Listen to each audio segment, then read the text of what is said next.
C'est une photo au format carré. Au milieu, légèrement décalée sur la droite, du bas jusqu'à presque en haut, une porte double battant. Elle est d'un gris mais en bois. En fait, la peinture est tellement vieille et usée qu'à certains endroits, on reconnaît les nœuds ou les lignes dans le bois. Il y a aussi deux charnières supérieures en métal qui sont solidaires de chaque planche de chaque battant.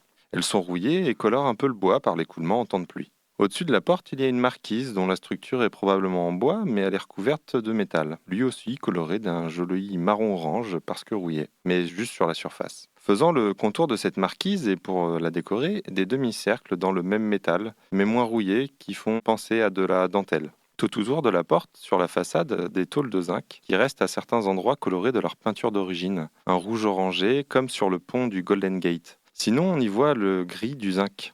Les tôles sont probablement de la récup parce qu'elles sont froissées, plein de plis dus aux coups reçus pour les aplanir lors de leur installation sur les murs. Tous ces plis font comme les lits de rivières qui ont creusé des reliefs que l'on peut voir sur les photos aériennes. Le mois dernier, pour des raisons personnelles, je suis allé sur l'île de la Réunion. J'en ai profité pour prendre quelques jours de vacances, après 3 ans sans en avoir pris, et pour découvrir l'île, que je ne connaissais pas. Entre les cirques, les ravines, tous les pitons, dont celui de la Fournaise, les pluies tropicales, la mer parfois déchaînée, on est constamment spectateur de la phénoménale et fascinante puissance de la nature.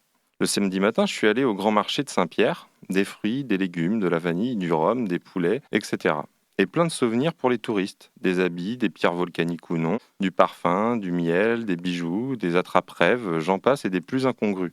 Des authentiques souvenirs locaux made in RPC, aka China, mais aussi tout un tas de créatrices, productrices locales. Bref, chacun essaie de gagner sa vie à sa manière. Et à un moment, je passe devant un stand avec un gros appareil photo plutôt ancien, genre années 60, entouré de tout un tas de tirages. Forcément, j'ai l'envie d'échanger avec un collègue intrigué par son appareil.